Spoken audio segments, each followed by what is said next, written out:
मेरा शौहर हर महीने अपनी बेवा भाभी को खर्चा देता तो मुझे बहुत गुस्सा आता, क्योंकि वो मुझसे ज्यादा खूबसूरत थी और मुझे लगता था शौहर का उसके साथ कोई चक्कर है, इसलिए वो आधी से ज्यादा तनख्वाह उसी को दे देता था। मैंने सारे खानदान में जिठानी को बदकिरदार मशहूर कर दिया। वो बहुत नेक थी, ये इल्जाम बर्दाश्त ना कर सकी और अपने बच्चों को लेकर बहुत दूर चली गई। अब शौहर सारी तनख्वाह मेरे हाथ पर रखता, लेकिन अचानक मेरा शौहर फोत हो गया और मैं बेवा हो गई। हालात इतने खराब हुए कि भीख मांगने लगी। एक दिन एक बंगले पर भीख मांगने गई तो वहां की मालकिन को देखकर मेरा दिल फट गया, क्योंकि वो तो मेरी। इस बार मुझे कुछ इजाफी पैसे भेजना, मेरी बहन की शादी है, मैंने दिल खोलकर खर्चा करना है। मैंने फोन पर अपने शोहर से फरमाइश की तो वो झुंझला गया। पैसे पेड़ों पर नहीं उगते, मैं मेहनत करके कमाता हूँ। मैं यहाँ 2 वक्त की रोटी भी पूरी नहीं खाता और सारे के सारे पैसे वहाँ भेज देता हूँ। इसका मतलब ये नहीं कि तुम पैसे यूं उड़ाती रहो जैसे मुफ्त के आ रहे हों। उसने जवाब में मुझे इतनी लंबी तकरीर सुनाई कि मेरा दिल जलकर रह गया था। हाँ, तो तुम अपनी बेवा भाभी को इस बार जरा कम पैसे भेज दोगे तो क्या हो जाएगा? आखिर मेरी बहन की शादी है। मैंने भी तो बुलंद लहजे में दू बदू बहस की। बहन की शादी के लिए मैं तुम्हें पहले ही काफी पैसे भेज चुका हूँ, अब मुझे मजीद तंग ना करो। मैं अपने भाई के बच्चों को भूखा कैसे मरने दूं? उनका खाना पीना ज्यादा जरूरी है कि ना कि तुम्हारी बहन की शादी में महंगे कपड़े पहनना ज्यादा जरूरी है? अपने शोहर की बात सुनकर मेरे तन बदन में आग लग गई थी। तुम्हें तो मेरा पहनना ओढ़ना भी अच्छा नहीं लगता। वो भी तो शोहर हैं जो अपनी बीवियों की हर फरमाइश पूरी करते हैं, और तुम्हारे लिए मेरे 2 जोड़े खरीदने भी अजाब बन गए हैं। मैंने अपनी ही खरीदारी नहीं की, बच्चों के लिए भी चीजें खरीदी हैं। पैसे लग गए तो इसमें क्या बड़ा काम हो गया? मैंने फोन पर ही अपने शोर से लड़ाई शुरू की तो उसने खट से फोन बंद कर दिया। मैं तिल मिलाकर रह गई। मेरा बस चलता और वो मेरे सामने होता तो मैं उसका गला ही दबा देती। मैंने गुस्से में मेज पर रखा गिलास उठाकर जमीन पर जोर से दे मारा। मेरा नाम जरीना है। हमारे घर में गुर्बत का राज था। अब्बा ने 7 बेटियां पैदा करने के सिवा कोई खातिर खवा कारनामा अंजाम नहीं दिया था। ना तो उनकी कमाई अच्छी थी और ना ही इखलाक। अब्बा घर में लड़ाई झगड़ा करके रखता तो अम्मा भी उसका बराबर जवाब देती। अम्मा कौन सी किसी से कम थी?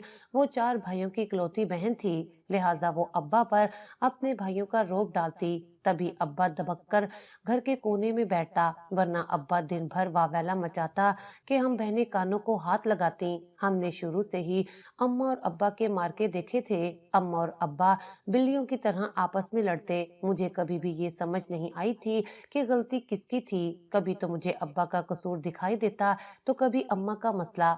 मसला दरअसल गुर्बत का था। अम्मा की बहुत सी ऐसी फरमाइशें थीं जो पूरी होने में नहीं आती, जिसकी वजह से अम्मा गुस्से और चिड़चिड़ाहट का शिकार हो जाती, जबकि अब्बा अम्मा की फरमाइशें पूरी करने के चक्करों में ही घन चक्कर बन गया था। उसने साफ साफ हाथ खड़े कर दिए थे कि अब मुझसे कमाया नहीं जाएगा। अगर तू एक बेटा ही पैदा कर लेती तो वो अब तक मेरा बाजू बन गया होता, मगर तूने ये 7 लड़कियों की लाइन लगाकर मुझे दिया ही क्या है? अब्बा को शदीद अम्मा बेटियां पैदा करने के बाद जहर लगने लगी थी, मगर अम्मा को अब्बा शुरू से ही जहर लगता था। वो तो हमारी पैदाइश से पहले के भी न जाने क्या क्या शिकवे निकाल कर अब्बा से लड़ाई करती रहती। खैर, पहले पहल तो मुझे अब्बा अम्मा की लड़ाई पर बहुत फिक्र होती, मगर आहिस्ता आहिस्ता हम सब बहनें अम्मा अब्बा की लड़ाई की आदी होती गईं। अब जब भी घर में लड़ाई ना होती और खामोशी छाई होती तो हम उलझन का शिकार हो जाती कि ना जाने आज अम्मा और अब्बा की तबीयत ठीक हो। अम्मा और अब्बा को अपनी लड़ाई से फुर्सत मिलती तो वो हम बहनों की तरफ कोई ध्यान देते। उन्होंने कभी भी हम बहनों में से किसी को तवज्जो नहीं दी थी। मेरी बड़ी आपा ही थी जो घर का सारा काम संभालती थी। अम्मा कुछ सालों से बिस्तर पर बैठ गई थी और सारा काम हम बहनों पर डाल दिया था। आखिर तुम 7 7 लड़कियों को मैंने पैदा किया है तो कम से कम घर का काम तो संभालो। मैं घर में 5वें नंबर पर थी। मैं भी अपनी बड़ी बहनों के साथ घर के कामों में जुटी रहती और छोटे छोटे कामों में आपा की मदद करवाती रहती। वक्त गुजरने का पता ना चला और हम सारी बहनें इकट्ठी ही जवान हो गईं। अम्मा हम सबको जवान होते देखती तो ठंडी आहें भरा करती। उसकी शदीद ख्वाहिश थी कि अच्छे से अच्छे रिश्ते आएं और उसकी बेटियों को ब्याह कर ले जाएं। अम्मा की ख्वाहिश तो अपनी जगह सही थी, मगर लड़के वालों का दिमाग थोड़े खराब था कि वो बिना कुछ देखे और सोचे समझे हमको ब्याह कर ले जाते। उन्हें जहेज के नाम पर सारा सामान चाहिए था, जो कि अब्बा की देने की सकत ना थी। अब्बा का चिड़चिड़ापन वक्त के साथ मजीद बढ़ गया था। अब तू इनको कहाँ से ब्याएगी? पैदा करते हुए तूने ये ना सोचा कि तूने लड़कियों की लाइन लगा दी। अब्बा के चिड़चिड़ेपन के साथ एक दूसरे के साथ शिकवे भी बढ़ गए थे। मैंने अकेली ने पैदा नहीं किया, तूने ही पैदा करवाई हैं। जिसने दी रुखसत भी वही करेगा। अम्मा और अब्बा दोनों ने जिद्दोजहद शुरू की और जैसा भी रिश्ता मिलता गया मेरी बहनों को ब्याते गए। मेरी 3 बहनों की रुखसती हो चुकी थी, जबकि अभी भी हम 4 बहनें बाकी थीं। अब्बा का बोझ था कि कम होने में ही नहीं आता था। मुझे अम्मा अब्बा पर भी तरस आता, मगर मैं कर क्या सकती थी। चुपचाप अपनी शादी की बारी का इंतजार करने लगी कि जब मेरे लिए भी कोई अच्छा और मुनासिब रिश्ता आए और अम्मा और अब्बा मुझे रुखसत करें तो मेरी इस जहन्नुम से जान छूटे। मैंने सोच लिया था कि एक बार मेरी शादी हो गई तो दोबारा कभी भी यहाँ का रुख नहीं करूंगी। मेरी दिली ख्वाहिश थी कि मुझे कोई अच्छा रिश्ता मिले कि मेरी तमाम हसरतें, फरमाइशें और ख्वाहिशें पूरी हो सकें। मेरी चारों बड़ी बहनों की शादी हुई तो मेरा शादी का नंबर आया। मैं खुशकिस्मत साबित हुई क्योंकि लड़का दुबई में नौकरी करता था। दुबई का नाम सुनते ही मेरा दिल उछलने लगा। मेरी खुशियों का कोई ठिकाना नहीं था। रिश्ता कबूल कर लिया गया था। मैं अपने आप को ख्वाबों में दुबई की सड़कों पर टहलते देखती। लड़का दुबई से आया हुआ था और उसने शादी करके वापस जाना था, लिहाजा मुझे ज्यादा इंतजार नहीं करना पड़ा। 15 दिन बाद की शादी की तारीख मुकर्रर कर दी गई। मेरे लिए इतना अरसा गुजारना भी मुश्किल था। मेरा बस चलता तो आज ही रुखसत होकर अपने शोहर के साथ दुबई चली जाती। 15 दिन बिल आखिर गुजर ही गए और मैं रुखसत होकर अपने शोहर के संग चली आई। शादी के बाद जो मुझे पहली बुरी खबर सुनने को मिली वो ये थी कि मैं अपने शोहर के साथ दुबई नहीं जाऊंगी, बल्कि अपने ससुराल में ही जिंदगी गुजारूंगी। मेरी उम्मीदों पर पानी फिर गया था। मेरे सारे ख्वाब टूटकर बिखर गए थे। मैंने अपने शोहर पर बेहद जोर डाला कि वो मुझे भी अपने साथ दुबई ले जाए, मगर वो राजी ना हुआ। ऐसा मुमकिन नहीं। मेरी तनख्वाह पाकिस्तान के हिसाब से तो ज्यादा है, मगर वहाँ के हिसाब से मामूली है। अगर मैं तुम्हें वहाँ ले जाऊंगा तो मैं तुम्हारा खर्च कैसे उठाऊंगा? वहाँ के खर्चे बहुत ज्यादा हैं। उसने मुझे समझाने की कोशिश की, मगर मैं थी कि समझने को तैयार ही ना थी। मैं कुछ नहीं जानती, हम मुश्किल से गुजारा कर लेंगे, तुम मुझे बस ले चलो, मैं भी कोई नौकरी कर लूंगी। मेरी बात सुनकर उसने अपना माथा पीट डाला। वो कोई पाकिस्तान नहीं है कि तू वहाँ पर जैसे मर्जी गुजारा कर लेगी। वहाँ गुजारा करना मुश्किल होता है, वहाँ ऐसे गुजारा नहीं होता। वैसे भी मेरी इतनी सकत ही नहीं है कि मैं तुम्हें ले जाऊं। 100 मसले हैं, तुम नहीं समझोगी। उसने अपने हाथ खड़े कर दिए। वो जान चुका था कि मैं समझने समझाने से पैदल थी। तेरा ही खर्चा नहीं उठाना, बाकी लोगों को भी देखना है। मैंने अम्मा को भी पैसे भेजने होते हैं। उसकी बात पर तो मुझे आग ही लग गई थी। भला शोहर की जिम्मेदारी अपने बीवी बच्चों का खर्चा उठाना है, ना कि पूरे घर भर का। मेरे ससुराल में सास ससुर के अलावा मेरे जेठ और जिठानी भी थीं, जबकि मेरी 3 नंदे थीं जो कि शादीशुदा थीं। मगर मेरी सास फिर भी आते जाते नंदों के हाथ पर कुछ न कुछ रख दिया करती थीं। वो मेरे शोहर की कमाई यूं लुटा रही थीं। मेरे जेठ की आमदनी कुछ ज्यादा नहीं थी। घर में जरूरत का हर सामान था, जिससे साफ जाहिर था कि ये सब मेरे शोहर की कमाई से ही मुमकिन था।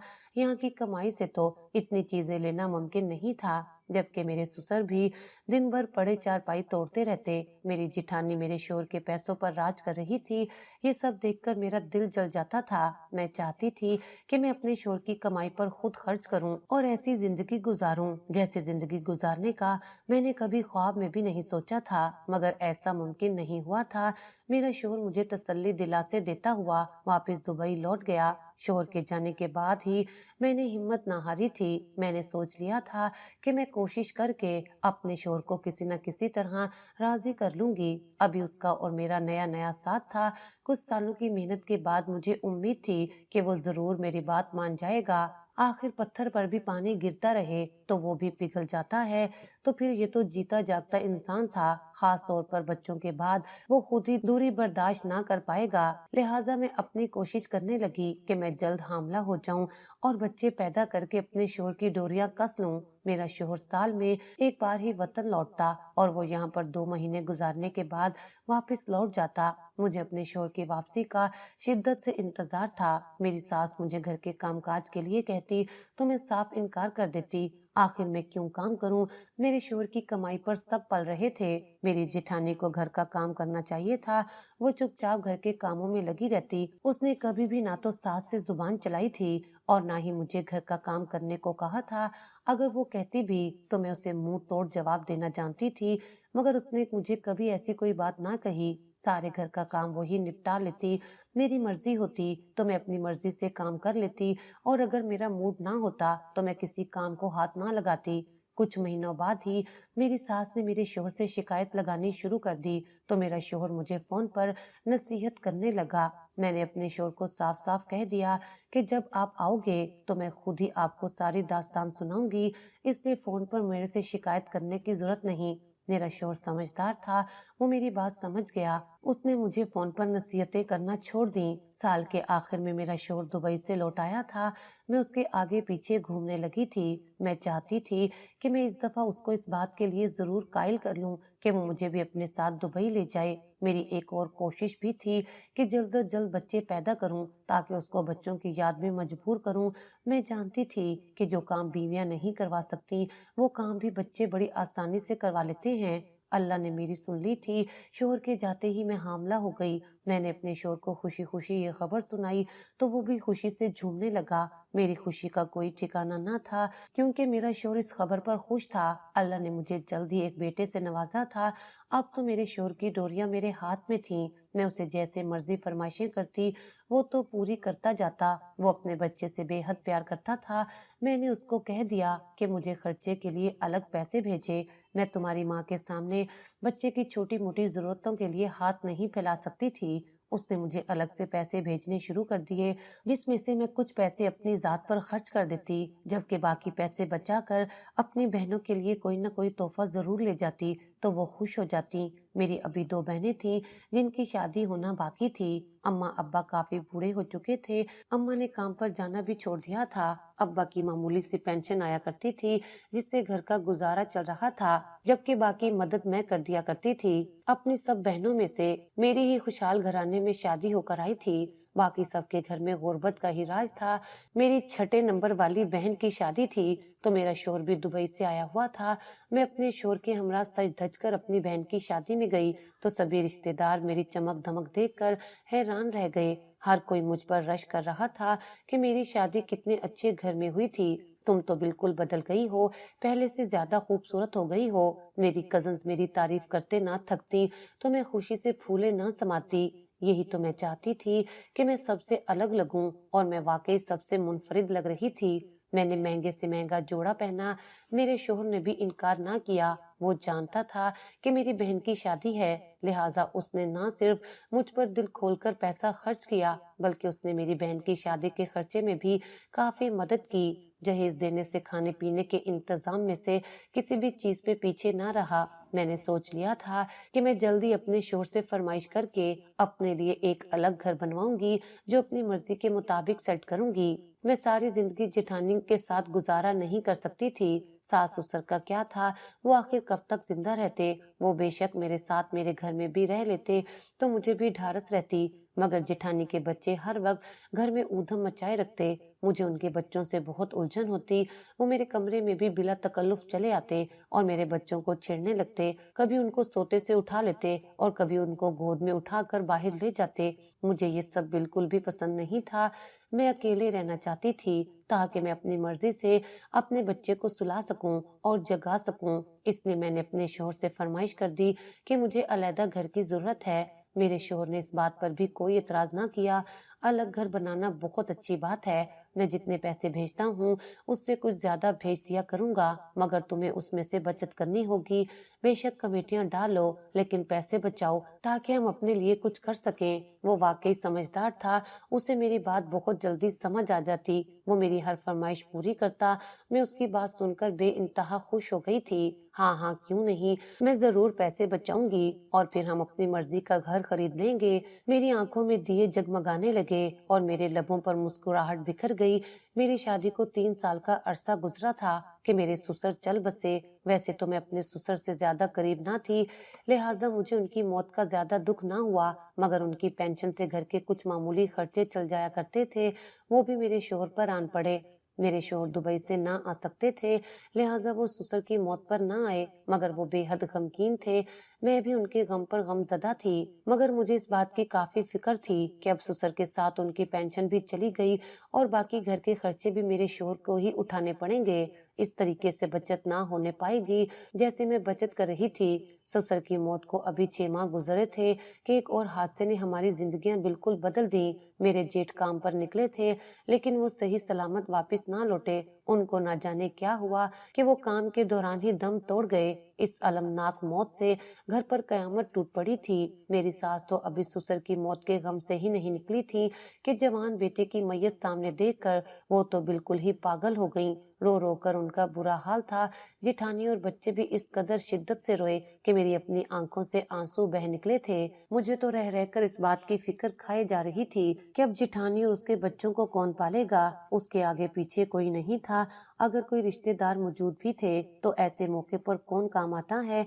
मेरी सास ने मेरी जिठानी के सर पर हाथ रख दिया कि अब से तू मेरी बहू नहीं, मेरी बेटी है और तू मेरी जिम्मेदारी है। मैं जानती थी कि वो अपने बेटे पर इतरा रही थी कि वो जो दुबई में मुकीम था। मेरी सास ने जिठानी और उसके बच्चों की जिम्मेदारी उठा ली थी। घर का खर्चा वैसे ही चल रहा था। मेरी सास ससुर की पेंशन और जेठ की कमाई भी बंद हो गई थी। अब मेरे शोहर ने अकेले ही सबका खर्चा उठा रखा था। मेरा दिल इस बात पर तड़पता कि मेरा शोहर मेरी जिठानी के 4 बच्चों का खर्चा उठा रहा है, हालांकि उसकी कमाई पर मेरा और मेरे बच्चों का हक था। अब ये वक्त था कि हम अपने लिए कुछ बचत करते और अपना घर अलग बनाते और बच्चों के मुस्तकबिल की फिक्र करते, मगर ऐसा कुछ मुमकिन नहीं था। अब मेरे शोहर मुझे खींच खींच कर पैसे देते और मेरी बिल्कुल भी बचत ना हो पाती थी। मेरे सारे ख्वाब धरे के धरे रह गए थे।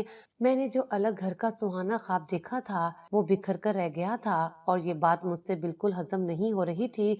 मेरे मिजाज में चिड़चिड़ापन गालिब आ गया था। मैं वैसे भी अपनी सास से ज्यादा बात ना करती, मगर अब तो मैंने उनसे बिल्कुल बात करना छोड़ दी थी। मैं उनकी किसी बात को खातिर में ना लाती और जेठानी से भी मुंह फुलाए रहती। वो जानती थी कि मुझे ये बात बिल्कुल पसंद नहीं कि मेरा शोहर उसके बच्चों पर अपनी कमाई लुटाए। मेरी सास अब बीमार रहती और वो ज्यादातर वक्त अपने कमरे में गुजार देती। मैं जेठानी को बातें सुनाने से ना चौंकती थी और उनको सुनाती रहती कि वो मेरे शोहर की कमाई पर पल रही है और उसके बच्चे भी ऐशो इशरत कर रहे हैं, जबकि मैं अपने शोहर से दूरी बर्दाश्त कर रही हूँ और मेरा शोहर अकेला परदेश में तन्हा मुशक्कत करने पर मजबूर है। मेरी सबसे छोटी बहन की शादी के दिन नजदीक थे। मैंने अपने शोहर से कहा कि मुझे इजाफी खर्चा चाहिए, तो उसने मुझे कुछ पैसे ज्यादा भेज दिए, मगर उनसे गुजारा होना मुमकिन नहीं था। मैं चाहती थी कि मैं अपनी बहन की शादी में वैसे ही सज धज कर और बन सवर कर जाऊं जैसे उससे पहली बहन की शादी में शरीक हुई थी, ताकि देखने वाले मेरी तारीफ करें। मगर जब मैंने अपने शोहर से मजीद पैसे मांगे तो उसने साफ इनकार कर दिया। तुम जानती हो कि अब खर्चे ज्यादा हैं और इतने खर्चे में गुजारा करना नामुमकिन है, और मैं जैसे गुजारा कर रहा हूँ मुझे ही मालूम है, इसलिए तुम भी खर्चे कम करो। मैं उसकी बात सुनकर हैरान थी। मेरी बहन की शादी थी, मैं भला खर्चे कैसे कम कर देती, और वो अपनी कमाई उन बाकी लोगों पर तो लुटा रहा था, जबकि मेरे पे खर्च करते हुए उसकी जान जा रही थी। मुझसे ये बात बिल्कुल हजम नहीं हो रही थी। मेरा दिमाग गुस्से से भरा था। मैं चाहती थी कि मैं जेठानी की चोटी पकड़कर उसको घर से बाहर निकाल दूं, मगर मेरी सास के जीते जी ऐसा मुमकिन नहीं था। मेरी सास तो मेरे शोहर से शिकायत लगवा कर मुझे ही घर से निकाल कर बाहर कर देती। मैं बेहद बर्दाश्त के साथ जिंदगी गुजारने लगी। मेरे पास कोई चारा नहीं था और मैं बेबस थी। मेरा शोहर मेरे हाथ में नहीं था, जबकि मेरी सास घर की मालका बनी बैठी थी। मुझे जल्द ही मौका मिल गया। अपने शोहर और जवान बेटे की मौत का सदमा मेरी सास ज्यादा अरसा बर्दाश्त न कर सकी और 2 सालों में ही बीमार होकर इंतकाल कर गईं। वो जेठ की मौत के बाद से ही चारपाई से लगी हुई थी। सिर्फ थोड़ा बहुत ही चलती फिरती थी, लेकिन गुजरते वक्त के साथ उनकी हालत में मजीद खराबी आती गई और एक दिन वो दुनिया से ही मुंह मोड़कर चली गईं। मेरा शोहर और मेरी जेठानी उसकी मौत पर बेहद दुखी थे। जेठानी की तो दुनिया ही उजड़ गई थी। मेरी सास ही उसका हौसला और सहारा बनी बैठी थी। उसके बच्चों को कभी किसी चीज की कमी महसूस नहीं होने देती थी और मेरे बच्चों को नजरअंदाज करती। मगर अब सब कुछ मेरे हाथ में था। मेरा शोहर अपनी माँ की मैयत पर आ पहुंचा था, मगर चंद दिन रहने के बाद ही दोबारा चला गया। उसका कहना था कि अब मैं डबल नौकरी करता हूँ, लिहाजा मुझे ज्यादा दिनों की छुट्टी मिलना मुमकिन नहीं। मैंने सोच लिया था कि मैं अपनी जेठानी को ज्यादा दिन घर में टिकने नहीं दूंगी। मेरी सास की रस्मोमात खत्म हुई तो मैंने जेठानी पर इल्जाम लगा दिया कि इसका चक्कर मेरे शोहर के साथ चल रहा है और ये उससे शादी की ख्वाहिशमंद है। वो हैरत से मेरा मुंह देखने लगी। मैं जानती थी कि तुम्हें पसंद नहीं कि तुम्हारा शोहर मेरा और मेरे बच्चों का खर्चा उठाए, मगर मुझ पर इतना घटिया इल्जाम ना लगाओ। तुम अच्छी तरह जानती हो कि मैं ऐसी नहीं हूँ। वो सर्द लहजे में बोली तो मैं सुलग उठी। मैं तुम्हें अच्छी तरह जानती हूँ, तुम कैसी हो और कैसी नहीं। अब मेरे घर से निकलो और मेरी जान छोड़ो। मैं तुम्हें एक लम्हे बर्दाश्त नहीं करूंगी। मैंने उसे घर से निकल जाने को कहा तो वो अपने आंसू पोंछने लगी। मुझे उस पर जरा तरस नहीं आ रहा था। मैं जानती थी कि वो नेक है, लेकिन उस वक्त मेरा दिल इस कदर जला हुआ था कि मैं उसको एक मिनट भी अपने घर में बर्दाश्त नहीं कर सकती थी। अल्लाह के कहर से डरो, ये वक्त किसी पर भी आ सकता है। उसकी बात सुनकर मेरे अंदर आग लग गई। तुम्हें शर्म नहीं आती? तुम इतने सालों से मेरे शोहर का खा रही हो और मुझे ही बद्दुआएं दे रही हो।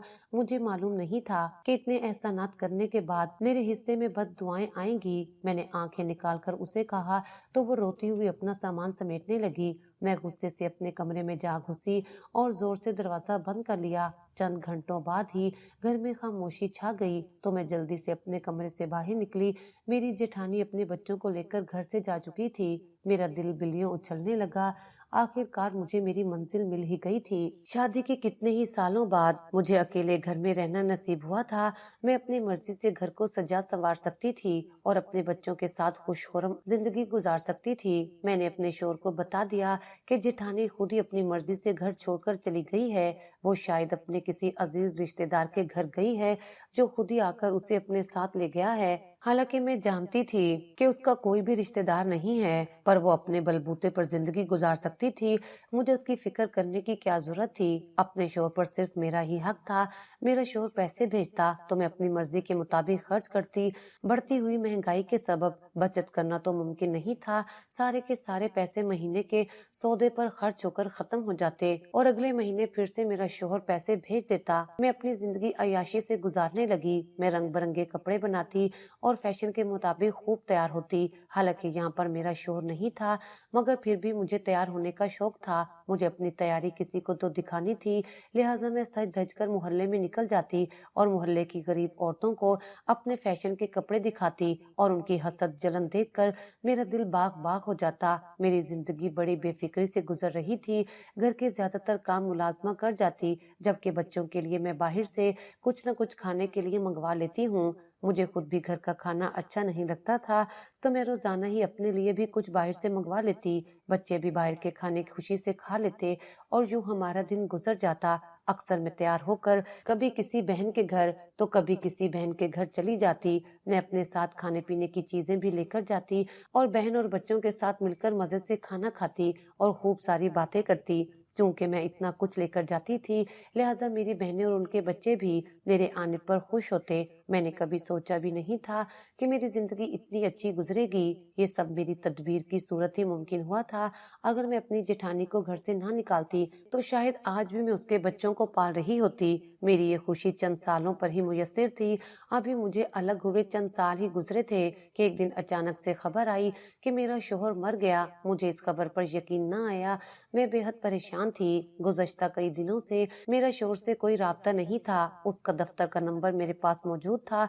मैंने उसके दफ्तर से फोन करके पूछा तो मुझे मालूम हुआ कि वो कुछ बीमार था और अब वो चल बसा है। उसकी मैयत कुछ महीनों में घर पहुंचा दी जाएगी। मैं हैरान परेशान थी। मैं बेवा हो गई थी। मुझ पर खुदा का कहर टूटा था। मैं अब कैसे जिंदगी गुजारूंगी, मैं सोचकर हलकान थी। मेरा वाहिद आसरा मेरा शोहर ही था। मैंने कुछ जमा पूंजी ना कर रखी थी। मैं सारे के सारे पैसे उड़ा दिया करती थी।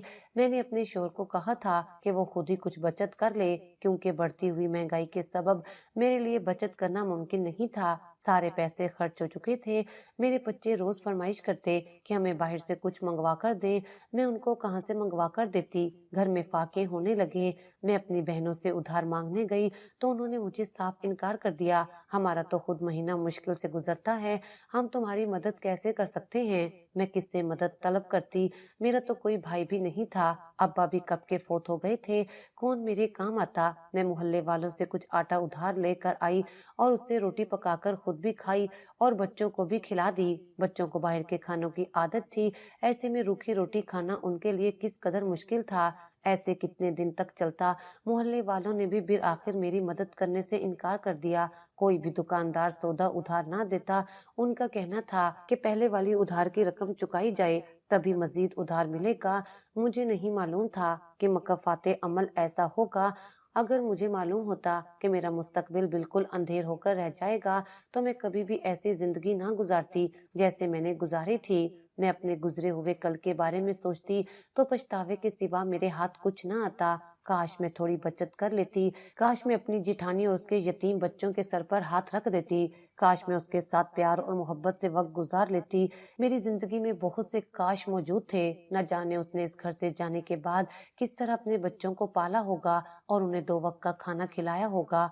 अगली जिंदगी गुजारना इस कदर मुश्किल था, इस बात का एहसास मुझे अब हुआ था। शादी से पहले की मेरी जिंदगी महरूमी और हसरतों से भरी हुई थी और जब मुझे इतना कुछ मयस्सर हुआ तो मुझसे हजम ना हुआ था और मैंने सब पर ही काबिज होने का सोचा था। मैं ये भूल गई थी कि मिल बांट कर खाने से रिस्क में बरकत होती है, जबकि अकेले कब्जा करने और बुरी नीयत रखने से रिस्क इंसान से रूठ जाता है। खुदा ने मेरा रिस्क भी मुझसे छीन लिया था।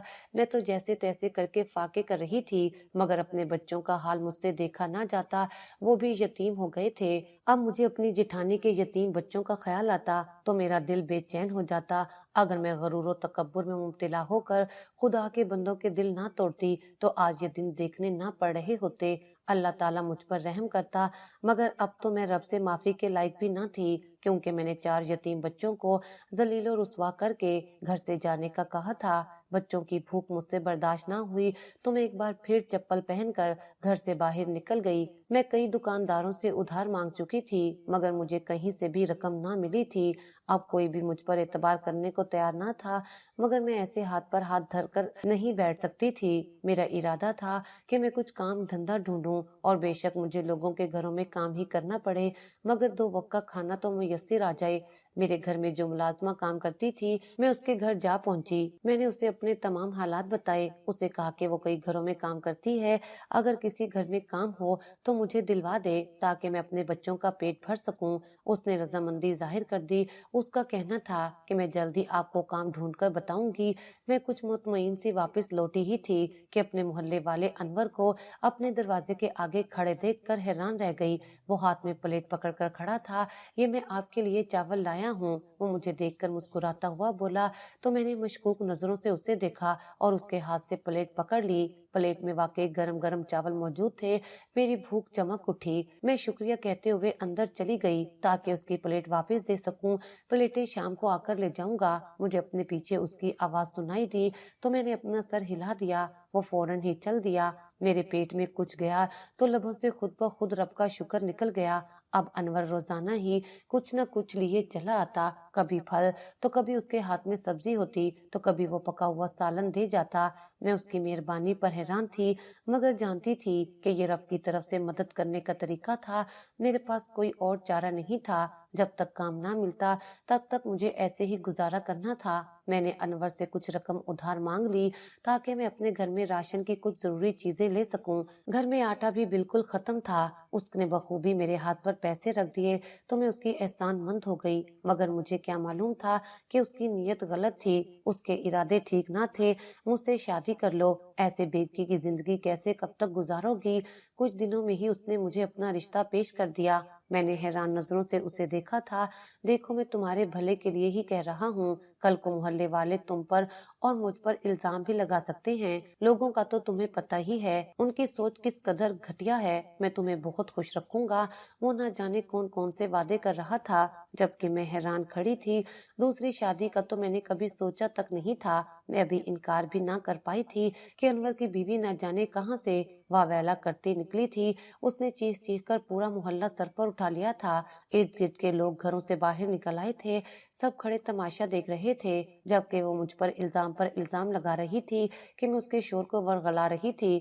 तुझे शर्म नहीं आती? दूसरों के शोरों पर डोरे डालते हुए एक अच्छी खासी उम्र की औरत ने मुझे लताड़ा तो मैं बेबसी से अपने होंठ चबाने लगी। ऐसा कुछ भी नहीं था, ये बिल्कुल झूठ था, मगर फिर भी मैं अपनी सफाई में कुछ नहीं कह सकी थी। वैसे भी वहां मौजूद लोगों में से कोई मेरी बात सुनने को तैयार नहीं था। मैंने मदद तलब नजरों से अनवर की जानिब देखा तो वो चीख उठा कि मैं इससे शादी का ख्वाहिशमंद हूँ, हमारे दरमियान कोई गलत ताल्लुक नहीं है। अनवर ने अपनी बीवी को काबू करने की बजाय उसके गुस्से को मजीद हवा दी थी। वो कमर पर हाथ रखकर तंज से बोली, लो सुन लो, शादी रचाएंगे, एक के हकूक तो पूरे करने के काबिल नहीं, दूसरी शादी करेंगे। देख लो, आप सब लोग अपने कानों से सुन लो, इसने मेरे शोहर को अपनी अदाओं के जाल में फंसाया है।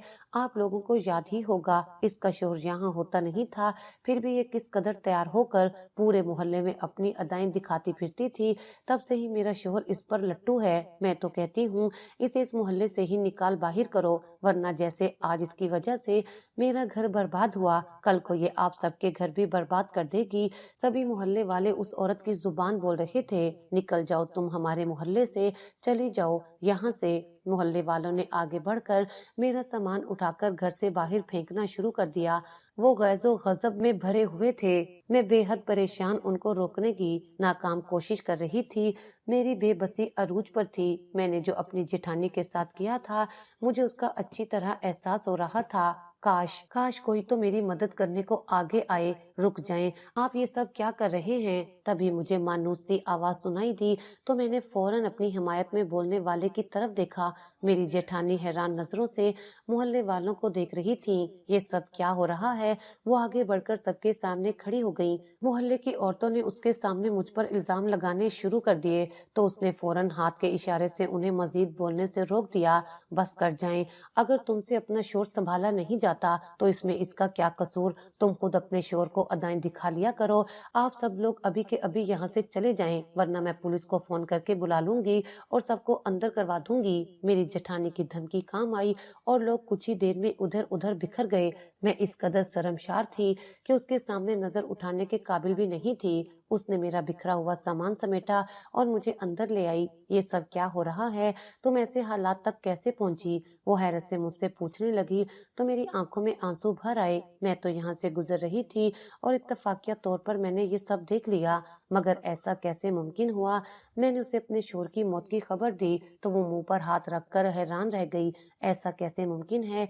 भाई को क्या हो गया? उसकी आंखों में आंसू भर आए। वो तो इस कदर नेक इंसान था कि मुझे अपने सके भाइयों की तरह ज्यादा अजीज था। तुमने मुझे बताया क्यों नहीं? तुम एक बार तो मुझे पुकारती, मैं तुम्हारी मदद को हर लम्हे मौजूद होती। मैं उसे क्या पुकारती? मैं तो खुश थी कि मेरी उससे जान छूटी। मैंने एक बार भी उससे ना पूछा था कि वो कहाँ जाएगी। मुझे उसके ठिकाने का इल्म थोड़ी ही था जो मैं उसको जाकर बता देती। मैं तुमसे बहुत शर्मिंदा हूँ, मुझे माफ कर दो। मैंने उसके सामने फौरन ही हाथ जोड़ दिए तो उसने मेरे हाथ पकड़ लिए। ऐसा मत कहो, मैंने तुम्हें भी हमेशा अपनी बहनों की तरह ही समझा है। ये खुदा की मर्जी थी कि मैं बेवा हो गई और मेरे बच्चों को पेट पालने के लिए मुझे किसी के सहारे की जरूरत थी। तुम्हारा शोहर मेरा बेहद साथ देता था। मेरी सास ने भी मुझे किसी किस्म की कोई कमी महसूस नहीं होने दी थी। मगर तुम्हें क्या लगता था कि शायद मैं तुम्हारे शोहर पर डोरे डालकर उसे अपना बना लूंगी? हालांकि वो मुझे सके भाइयों की तरह अजीज था। मुझे यही सही लगा कि मैं घर छोड़कर चली जाऊं और अपने बच्चों का सहारा खुद बनूं। मैंने एक कंपनी में नौकरी अख्तियार कर ली थी और अब मेरी नौकरी अच्छी जा रही है।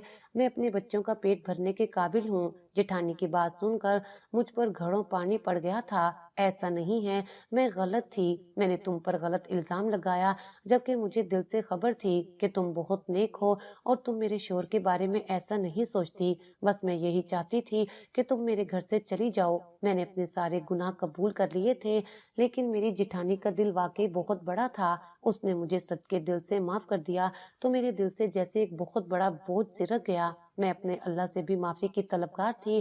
اس نے مجھے سیدھے راستے پر چلنے کی ہدایت تو دے دی تھی، شاید وہ میری مشکلوں کو بھی کم کر دے۔ میں نے اپنی جیٹھانی سے کہا کہ مجھے بھی کوئی نوکری لگوا دے تاکہ میں اپنے بچوں کا پیٹ پال سکوں۔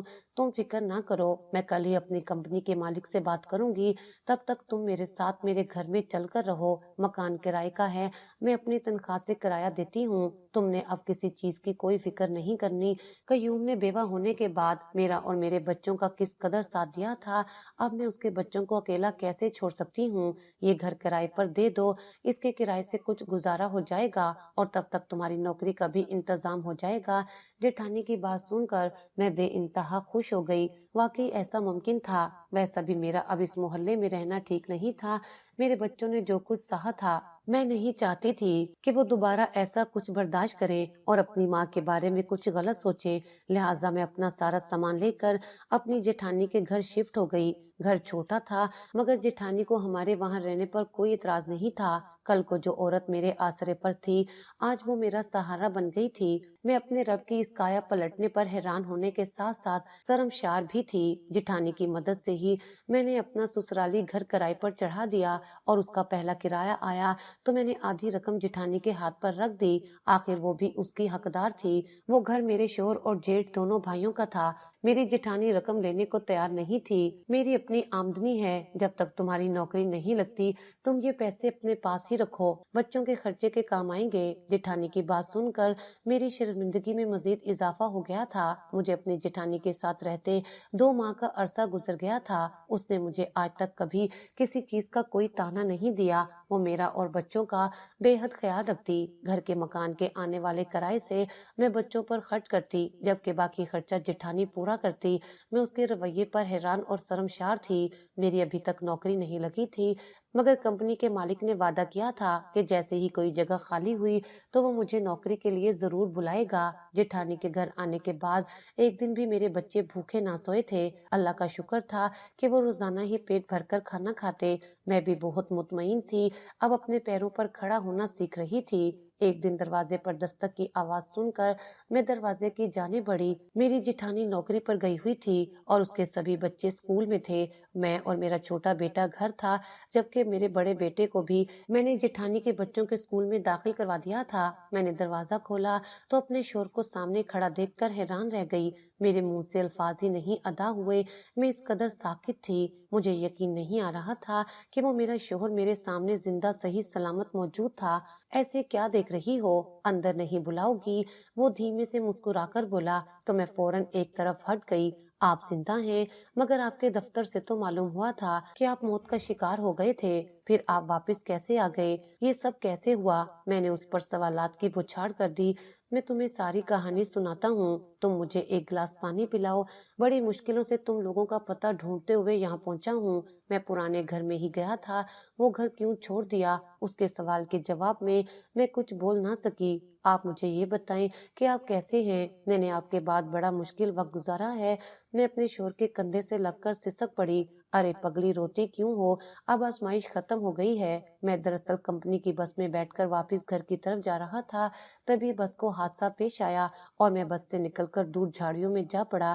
بس کو آگ لگ گئی اور کمپنی کے بہت سے ملازم بس میں جل کر حادثے کا شکار ہو گئے۔ کمپنی والوں نے یہی سمجھا ہوگا کہ میں بھی حادثے کا شکار ہو گیا، مگر خوش قسمتی سے میں زندہ تھا۔ کسی نے مجھے جھاڑیوں میں سے نکال کر ہسپتال پہنچا دیا۔ چونکہ میں بے ہوش تھا، اس لیے کسی کو بھی معلوم نہ تھا کہ میں کون ہوں، اور جب مجھے ہوش آیا تب بھی میری طبیعت کافی خراب تھی۔ مجھے کافی گہری چوٹیں آئی تھیں، علاج میں کافی وقت لگ گیا، میں چلنے پھرنے کے قابل بھی نہیں تھا۔ میں ہسپتال سے ڈسچارج ہوا اور اپنے فلیٹ پہنچ گیا اور واپس پاکستان آنے کے انتظام کرنے لگا، مگر تم تو جانتی ہو کہ وہاں سے واپسی اتنی آسانی نہیں ہوتی۔ میں نے تم سے فون پر رابطہ کرنے کی کوشش کی تھی اور گھر کے نمبر پر کافی بار فون کیا، مگر فون ملتا ہی نہیں تھا۔ اس لیے میں نے سوچا کہ میں خود ہی پاکستان جا کر تمہیں اپنے بارے میں بتا دوں گا۔ ہاں، وہ فون کا بل نہ جمع کروانے کی صورت میں تو وہ کب کا کٹ گیا تھا۔ میں نے دھیرے سے کہا، میں اندازہ لگا سکتا ہوں کہ تم نے میرے بغیر کتنا مشکل وقت گزارا ہوگا، مگر اب میں آ گیا ہوں تو سب ٹھیک ہو جائے گا۔ وہ مسکرا کر بولا تو میں بھی مسکرا دی۔ میں اپنے رب کی بے حد شکر گزار تھی جس نے مجھے دوبارہ سے جینے کا آسرا دیا تھا۔ میرا شوہر زندہ تھا، میرے لیے اس سے بڑی خوشی کی خبر کیا تھی؟ بچے بھی اپنے باپ سے مل کر بے انتہا خوش تھے، انہیں یقین ہی نہیں آتا کہ ان کا باپ واپس آ گیا تھا۔ بچے اپنے باپ کے بغیر گزارے وقت کا احوال سنانے لگے تو وہ دل پر ہاتھ رکھ کر سننے لگا۔ میرے بچوں نے میرے بنا کس قدر مشکل وقت گزارا ہے۔ جٹھانی بھی دفتر سے آنے کے بعد میرے شوہر کو دیکھ کر حیران تھی۔ ہم سب کی خوشیوں کا کوئی ٹھکانہ نہیں تھا۔ میں اپنے رب کی شکر گزار تھی۔ شاید یہ سب رب نے مجھے ہدایت دینے کے لیے ہی کیا تھا، لیکن مجھے واقعی ہدایت مل گئی تھی۔ میں اپنے رب کی شکر گزار تھی جس نے مجھے دوبارہ سے زندگی جینے کی امید دلائی تھی۔